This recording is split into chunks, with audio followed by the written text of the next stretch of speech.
If you've been on the internet at least a little bit in the past week, you probably know that Taylor Swift's new album came out and everyone hates it.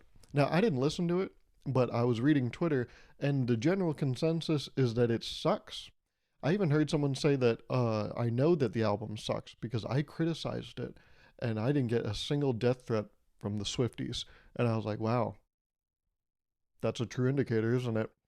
But it feels weird to watch everyone complain about Taylor Swift's album being so bad online because I'm not really connected to that fan base. I'm not really close in that game, right? But I'm seeing all the discussion. And it reminds me of like, when you were younger, when you had a a friend or like, you knew of someone and you knew their family was going through something, it feels like that. Taylor Swift's album sucking feels like watching a family you kind of know go through something rough because you're like, oh yeah, I know that something bad is happening, but I don't really want to poke and prod. I'm just gonna be like, hey, if anyone needs anything during these trying times, I'll be there for you. Just reach out. I don't know what support you need. I just know that something's happening, right? Like you when you were younger, it's like, oh, be careful around Emily. Her childhood dog just died. I was like, oh my god, wow, that's so crazy. Because I did want to talk to someone about a new speed bump that I thought they installed in the parking lot, but now I'm getting second thoughts. Maybe it wasn't a speed bump. Don't talk to Emily. Her grandparents just passed. I'm like, oh my goodness. And they're like, yeah, she's adopted, so she never knew them, but they sent her a letter when they died. And you're like, okay, well that's not okay. Sure, that's fine. But yeah, I feel like this fan base, right? The Swifties, I feel like they all, right? Someone needs to give them a message where it's like, hey, I'm going to leave a casserole outside your front door. Get to it if you want. If not, hey, I'm thinking of you. It's that sort of energy I'm seeing around these people. Whoa, these people, guys, calm down. I'm just, they've named themselves the Swifties, and I feel bad for them. Even though we haven't really crossed paths, I think. I do feel for them. Maybe I'm just empathetic like that. But no, it does feel like that. When you were younger, and yeah, you knew something was up, but you're like, I can't acknowledge it. And then you start talking to their like mutual friends.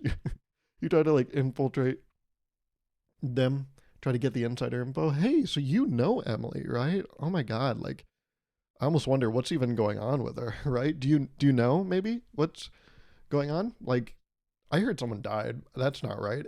Right? Because like I thought all her family died years ago. Well, I didn't think that. I'm just it's a surprise is all. So, do you know anything maybe?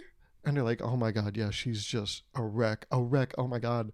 Wow." And being a supportive friend yourself, you're probably having to deal with that, right? And like how is that? Like hearing all those details. What details do you have, by the way? Is just so you can like compare notes? Because I heard, I don't know. I heard it was like her grandparents that were also dogs, but maybe I'm like crossing my wires. Maybe I don't truly understand. So maybe you could fill me in. That's what it feels like.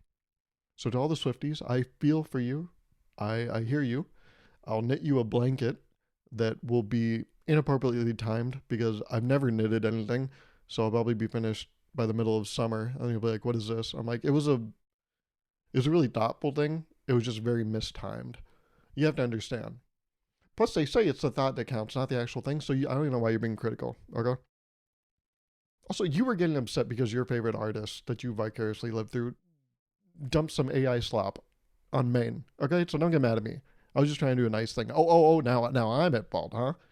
Oh, now Taylor Swift's in the clear because she remastered that. Also, she like released a bunch of like limited CDs. I think it was like exclusively on Target. I also saw.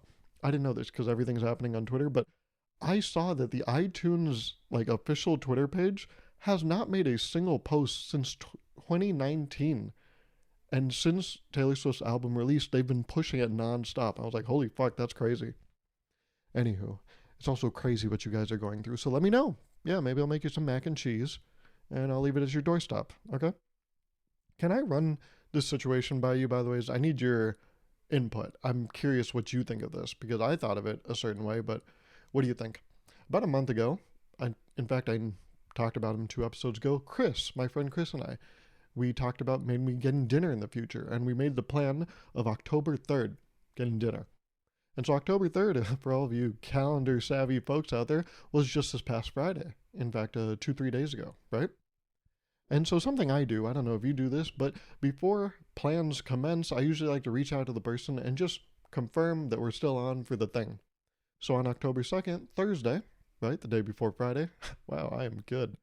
I texted him, I said, hey, still on for tomorrow?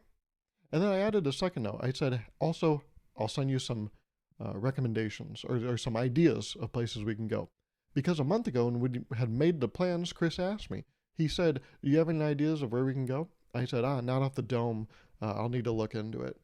And so I didn't look into it yet. So the day before, I said, still on for tomorrow. And by the way, I owe you some ideas. And so he responds. He said, yep, still on for tomorrow if you are. And here are 2 places I'm thinking of. The first place was the Origami House. He was like, I've been there. I think it's very good. Solid option. The second place was called The Shop at Midtown. And he said, I haven't been there, but it looks cool. Now, what do you do in this situation? Which of those 2 do you pick? The thing that went through my head is, well, Origami, right? The Origami House is tried and tested. He's been there. He likes it. It's confirmed. However, the second is a new option. Neither of us have tried. It puts us at equal playing ground. So I thought about it. I looked up their menus, good food on both halves, and then I looked up where they're located. Now, the Shop at Midtown is located deep, pretty much in the center of the city, in Sac. Whereas the Origami House is a little more on the outskirts. It's not really walking distance to everything else in Sacramento. And so I was like, well, he's been to the Origami House. The Shop gives us both an option to try something new. But then I worry, does that make him feel bad about saying the Origami House, where he's like, oh, well, fuck, I said that place is good, but I guess you don't take my word because I guess you don't trust it? Like, if I said nothing, would you have picked it? But the fact that I said, oh, it's good, now you didn't pick it? Is that why you picked the Shop? And so I picked the Shop, and I told him this reasoning in my head.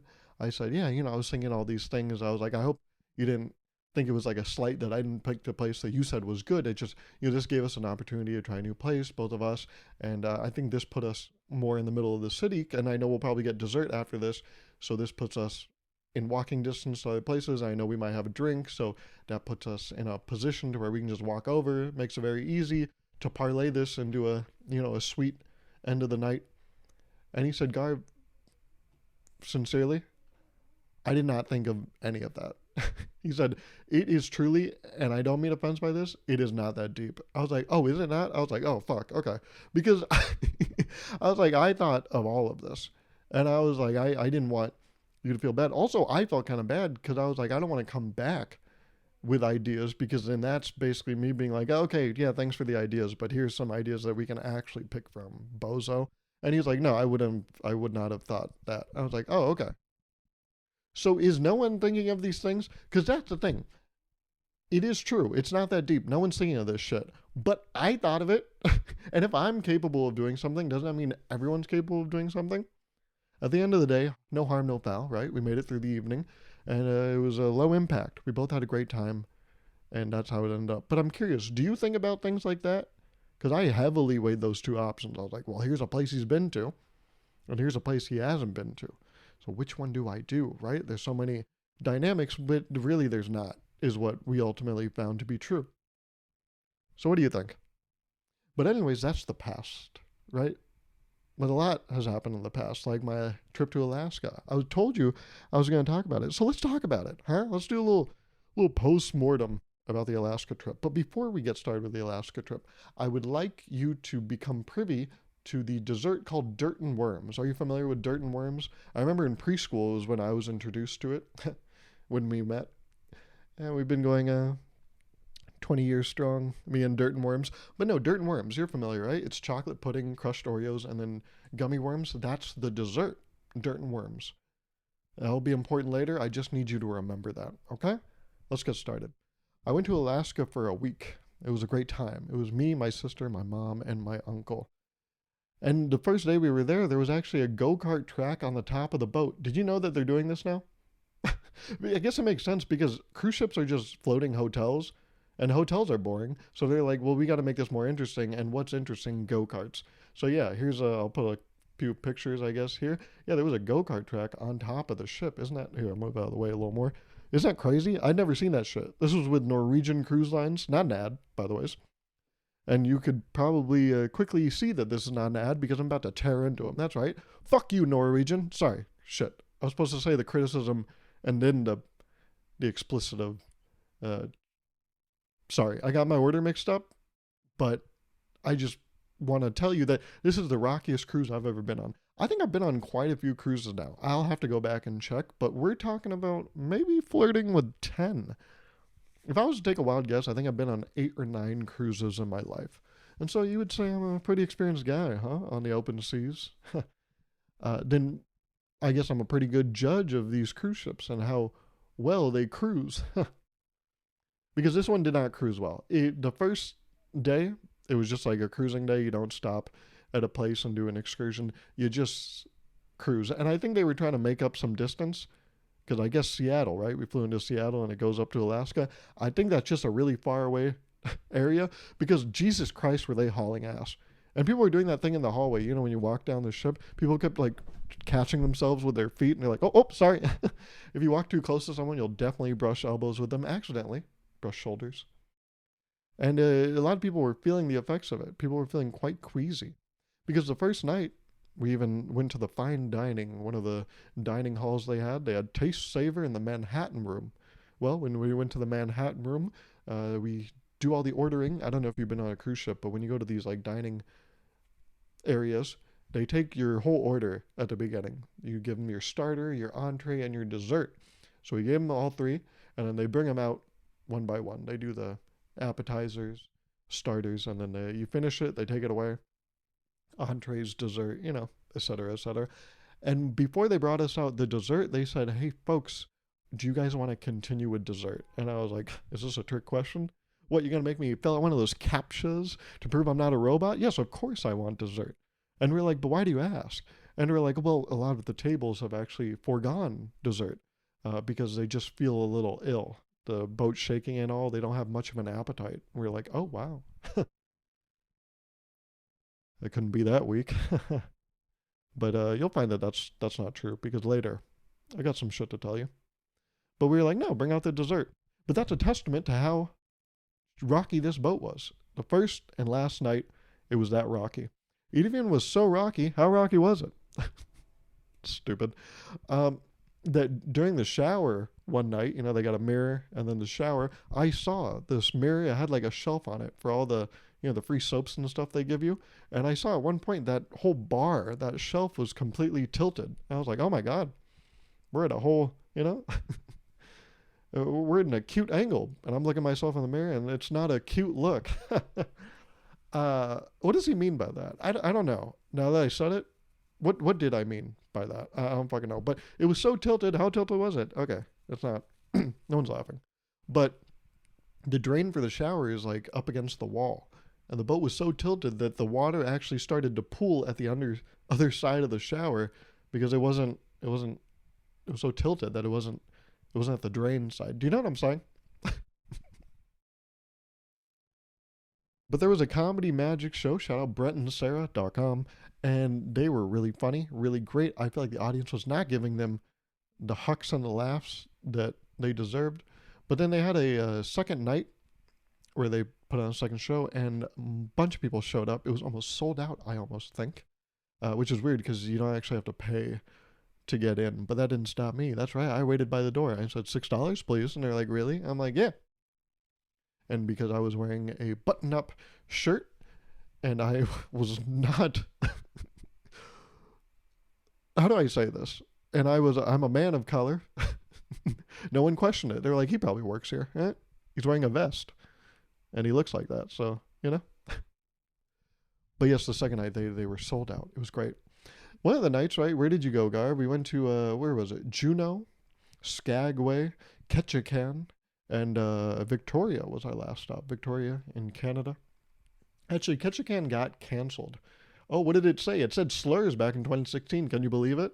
That's like recent enough history to where it's like, ooh, uh-oh. You know, like social media was fully in the thick of it. Come on, Ketchikan, you can't be saying stuff like that, huh?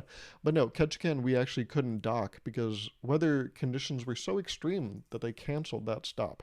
We're going to do an excursion, but they said, no, no, no. And it's funny, we had to wake up early that day. I think we woke up at, I think it was 5 a.m. because we had to be off the boat, I think by 6. And then as we were eating breakfast, and, I had my tired eyelids, the captain came on the loudspeaker and he said, good morning, folks. We're sorry to announce that due to extreme weather conditions, we won't be able to dock in Ketchikan. But good news is we'll pull into Victoria quickly. I'm like, Victoria? If I'm going to pull into Victoria, at least let me go to dinner with her first. God, we have fun on this program, don't we? Sometimes we get a little serious, but other times you got to wonder, right? Who's having this much fun on the internet? But no, Ketchikan, we can go because then we probably pull a Titanic, huh? Because the weather. Do you think the people on the Titanic knew what happened?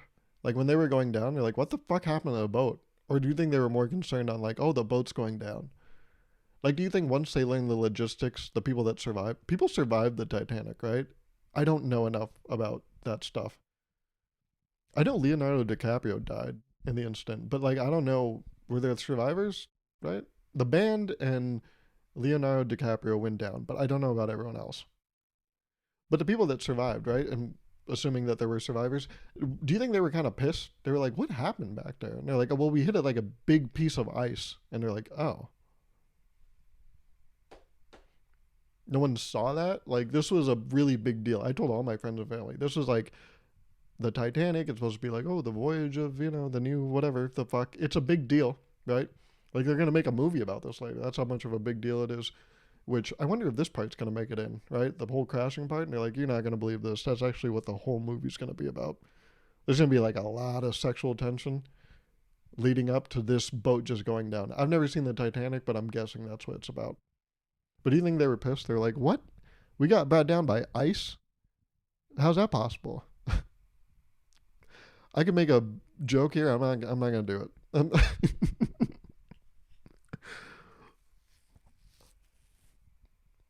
But we toured in, I believe it was Skagway, and we got to see big glaciers. Oh my God, I'll put a picture of myself here.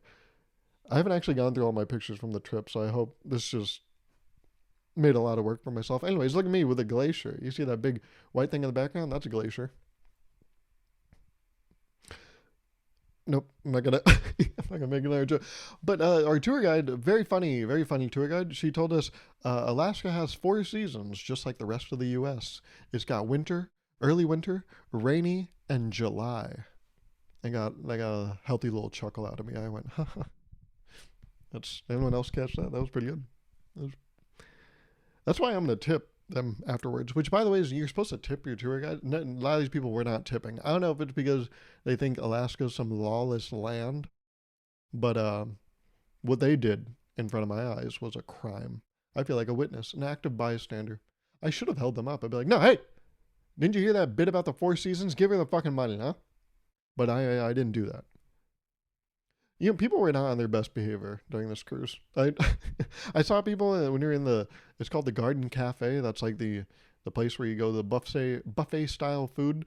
And I was sitting down. I saw this lady eating clam chowder, and she was letting that clam chowder like sit on her lips, just kind of hang out there, like people hang out on their front lawn during a hot summer day. It was gross. She just let it sit there, and with every bite, it's weird. Right before the next bite came in, she'd somehow suck all the crumbs in, and then she'd immediately populate her lips with more chowder. It was not good. I remember one time I went to the bathroom. I was just at the urinal. And this guy, there was one single stall behind me. The guy goes into it. It's just he and I in the bathroom. And he lets out a moan and then just farts as loud as you can fart. And I was like, well, that's not soundproof. I can hear you, right? But like any great man, I pinched my nose, I washed my hands in a hurry, and I got the fuck out of there. And we just didn't acknowledge it, I could see his Crocs from under the stall. I'm like, I can. But yeah, I think people are just shameless because they're like, yeah, we're on international waters or something, right? Who gives a fuck? What are you going to do? Report me? No, I'm not going to. I'm just going to, I'm going to act like I'm going to do the right thing, and I'm going to act like that didn't happen. Even though I'm pretty sure all my nostrils, like nose hairs, just burned. They look like all my hairs in my nose look like that one old chocolate lady, from SpongeBob. All my hair is just shriveled up like that, and just I left a trail of hair behind me. They were like, "Oh, there's Bigfoot." I'm like, "No, just because I look like this again doesn't mean I'm some animal." Okay, I don't work here, and I'm not some mythical being. Okay, fucking, you guys got to get out more. Okay. But there wasn't all bad behavior. You see, I made a perfect ice cream swirl. They have the ice cream machines, which, what the fuck is going on, by the way? It's recession indicator. Because when I used to go, remember, I'm a seasoned sailor. I spent many a time being a seaman. No, that was only for a few months. And then I came into here. No, but I've been a lot of boats in my life, okay?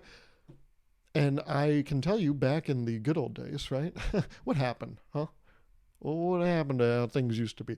You used to have a 24-hour frozen yogurt, machine access, multiple spots on a boat. Then it got cut in, right? Closing at 10 p.m. And now these fuckers, they take the handles off. Hey, they take the handles off the frozen yogurt machines at 9:30, and they just put them on top. So they just sit there taunting you, where it's like, "Oh, you're too late." I was like, "Oh man."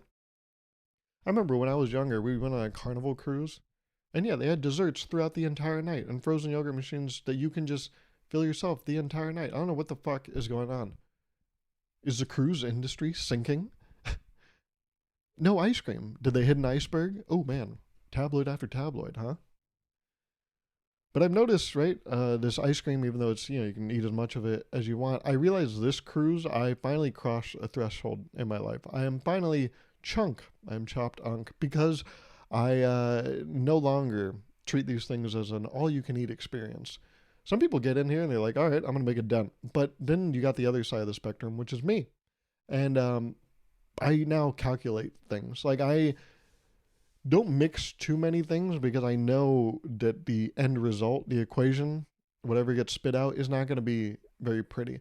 Before, right, I would go in and I'd be like, I'm going to get my money's worth. I'm going to show you fuckers what I'm made of, huh? Yeah, no. Give me 4 pieces of pizza. Give me 2 scoops of ice cream. Salad, no thanks, but those baby carrots, I'll put a few of those on my plate, right? I know what I want. But now I'm like, no. Now I'm like, let's not mix too many juices. I feel like that would be bad, right? There's a strawberry kiwi juice and then a orange mango juice. I would never mix those. People always say that thing, don't mix dark and light liquor. It'll be bad for your stomach. I'm over there looking at fucking juices, being like, I don't think that's going to be good down there. Then also, I got to drink a healthy amount of water. Maybe dilute it, right? Because I don't want my body to just, try to get some sustenance, some hydration. And it's like, what the fuck is this fizzy kiwi juice doing in your body? I'm like, I don't know who put that there. That's crazy. Yeah, are you sure that wasn't always there? They're like the kiwi juice. Yeah, I'm sure that wasn't always there. I'm like, okay, I could have sworn. I don't know. I don't run inventory that often. I just put stuff down there. I don't keep track of it. Okay, so just that could be on you. Okay, that's probably not on me. But yeah, I'm much more careful now. I before would, yeah, I'm like, let's do every single dessert, right? But now if I'm like, oh, is that a banana dessert? No. Absolutely not. Are you kidding me? A banana turnover? I don't even know what that is. I just had the kiwi juice. So I'm not, what are we, crazy? And so I was very careful. But you can only be so careful. The boat was rocking, by the way, so much that there's that bar in the shower that's for like old people and horny people, which by the way is not mutually exclusive. There's a Venn diagram and there's a very fine uh, amount of people in the middle. Actually, on a cruise, that's probably a very big group of people. But for horny people and old people, that bar exists. But it also exists when you go on an Alaskan cruise because that shit was tipping and turning so much that I had to grab onto that. At one point, I could have sworn I felt my feet go from beneath me. I was floating. It's crazy. I think at one point we were entirely vertical. I don't know how that happens. Or horizontal. You're supposed to be vertical. Right. Vertical. Right. That's what it's supposed to be. But there was one night, unfortunately, it was Thursday night, I got a little sick. I spent the entirety of Thursday, I woke up, there's a little bug in my throat, And I spent the entire day just getting more and more sick. And then it finally peaked at night, and I had to take a bunch of medicine, and I was laying down starting at 10 p.m.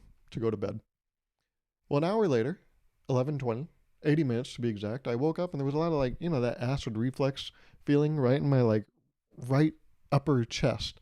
And I was like, oh, that's very uncomfortable. So I sat up, sat on the edge of my bed, and I just breathed in a little bit. And I was able to burp a little bit, and it felt like a release. I was like, that's great. And I was like, well, let me just go back to bed. So I went back to bed, woke up 2 hours later. Uh-oh. Now it's 1:20. 120 minutes later. What a coincidence. And I woke up, same feeling. Sat at the edge of my bed, breathing a little bit. I don't know if you feel this way, but if you ever feel like you're about to burp, I find that two quick successive breaths always does the trick. So I did that, let out a little burp. I was like, great, feel brand new. Went back to bed. Well, then I woke up just an hour and 40 minutes later. That's right, now it's 3 a.m. Same familiar feeling, sitting at the edge of my bed. And I decided to take in a quick breath of air. And I took in one breath, couldn't even make it to the second one, and immediately everything came out. I had never done this before. I even couldn't, right? The bathroom was right there. I don't know if you've ever been on a cruise ship. I was the bed closest to the bathroom. I took one step towards the bathroom. That's it. End of the show. Curtain call. That's it. We're done. It was so loud, even the noise I made. I can't even recreate the noise, but I'll try. It was like, it was like that. It was so loud, it woke my sister up, and she was like, oh my God, are you okay? She was like, did you throw up? I'm like, well, I didn't. And at this time, the lights are completely off. And so I'm like kind of like hovering over my work just because I don't want her to see it, even though you couldn't see it. It's so dark in there. And I just kept reassuring her. By the way, I have no visual on the ground. I don't know what it looks like down there.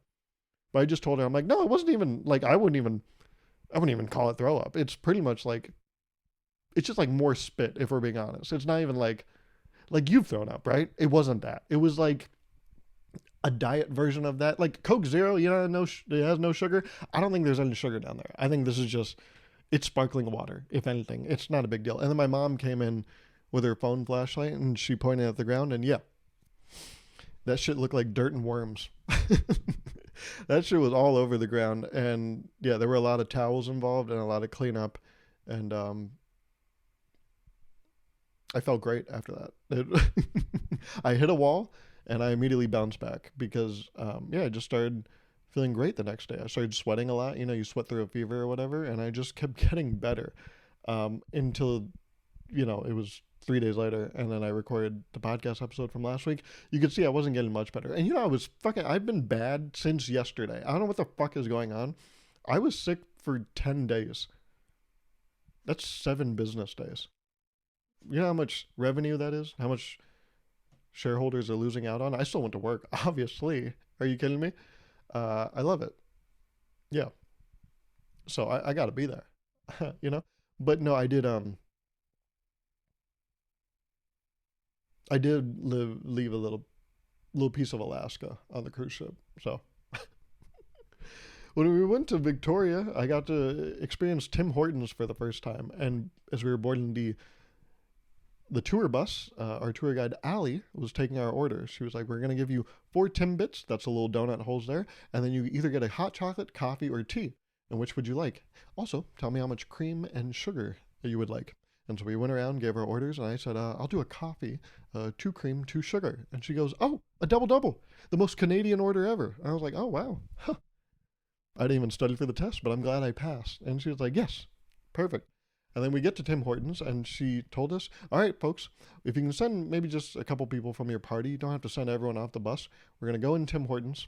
We're going to get orders. Try to remember what you told me, because when you get up there, I'm going to ask you and give it to you. And if you're having a bit of a mix-up, they're going to have to remake some orders. So make sure you remember what you ordered.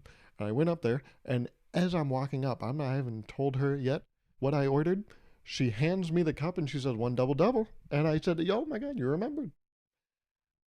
Granted, I was, right, there were 48 people on the tour. I was, in the 4 of us, my party, we were the only non-white people. So maybe that's why I maybe stood out, but I'm taking it to think that, oh, so I'm, I kind of earned my badge of honor by ordering a double-double, that she was like, yeah, I'm going to remember this guy. Fuck yeah.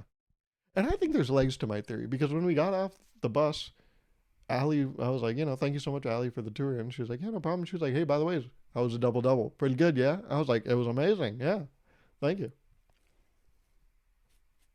So, I don't know. Anytime I have those situations, I'm like, damn, see, I knew they picked up on my vibes. I knew I was awesome. That could be nothing, right? She probably just, it was like he's the only one that ordered a double double, so that's why I remembered. It has nothing to do with him. In fact, if you showed me a lineup of 10 people, wouldn't be able to pick them out. 100%, no. But I'm gonna choose to take the other option, which is that no, I'm super fucking sick, and I'm not chunk. Okay, I'm neither chop nor unk, because I ordered a double double in Victoria, Canada. Bitch. Okay, sorry. I had liberties and I took them, and I think I went too far. Okay. Anyhow, people were on bad behavior, people on good behavior on this cruise, but someone on their absolute worst behavior was this dad I saw. When we were getting off the boat, everyone's out on the sidewalk trying to hail an Uber, and that sounds bad, but it's not, I swear. We're not in those days anymore, so that's probably okay to say. But this gentleman was trying to hail an Uber. He had a son and a wife, and he was wearing a t-shirt, and it said, being random is potato. Now, I know some men get a little weird about male birth control, and I don't really want anyone to craft a portal and visit my nether regions, but sometimes I see shit like this and I'm like, no, maybe we should. Maybe there is a compelling argument towards like more male birth control. Because what are we doing? He's already had one little incident. Let's maybe cut it off there, okay? I don't think we need to keep doing this. Also, one thing about a cruise is, you walk by a lot of people on the boat. I always forget that I'm like a tall person because I'll see someone walking towards me. I'm like, holy fuck, they're tall. Like they stick out. And then I walk by them. I'm like, oh, I'm taller than them. I never know how tall I am. I don't know why I don't have a concept. Maybe because my best friend growing up, Andrew Hoyer, he's always been taller than me. Like I'm 6'3", he's 6'7" now. So I'm never the tallest in the room when we hang out. So maybe I don't feel tall, but it is always shocking when I'm in public and I'm like, wow, look at that fucking freak. And then they walk by me. I'm like, oh, well, that's okay. I look down on that guy. That's okay. Also, people that go on cruises a little older, right? And their spines have started shrinking. So I felt like insanely tall on that boat. Sometimes I would, every time I swayed, right? The boat was so rocky. It felt like I was a wacky, waving, inflatable two man. And every time I do it, right? You ever see those pranks on Instagram where a guy has a giant stack of bowls and then he like acts like he's dropping it, but they're all connected? That's how it felt every time I was trying to get a cantaloupe and inch my way around an old woman. She'd be like, oh my God. I'm like, I'm not going to fall on you. Okay. Anyways, a little over, but I had a lot to say. Could have gone in on a lot more things, but I just wanted to give you a recap. So now we're up to date. Now I need to go through the 3,000 something photos from the trip and pick out, like fucking 12 of them so I can post on Instagram. So look out for that on my Instagram. Song I've been listening to this week, I really like it. It's called Gigolo by Baby No Money. I like most of Baby No Money's music, but Gigolo, I really like it. The beginning of the song, that high pitched part, it's like, do you know what a vocal stem is? I've heard people talk about this. I don't know if I'm using this right because I am actually in reality but it's like a thing you hear and then you like keep saying it. This high pitched part of this song has been my vocal. Here, let me do it for you. He don't love me. He don't want me. And it's still superstar. Yeah, yeah. Oh, yeah. So I've been doing that like all week, and I fuck heavy with that song. So listen to Gigolo. Make sure you leave a like on this video. Oh, let's try to go for a third rhyme. Fuck, I fucked it up by asking. Fuck. God damn it. Sorry. Thanks, folks, for watching. Make sure you leave a like and a comment. And I really do appreciate all the support. People talked about last week, that this is part of their weekly routine, and and I just want to say what an honor it is to be part of your routine, and it does truly mean a lot to me. So I'm glad that this is a mutual thing where like we both get something out of it, huh? All right. Well, hey, thanks for listening. Thanks for watching, and I will talk to you next week. Okay.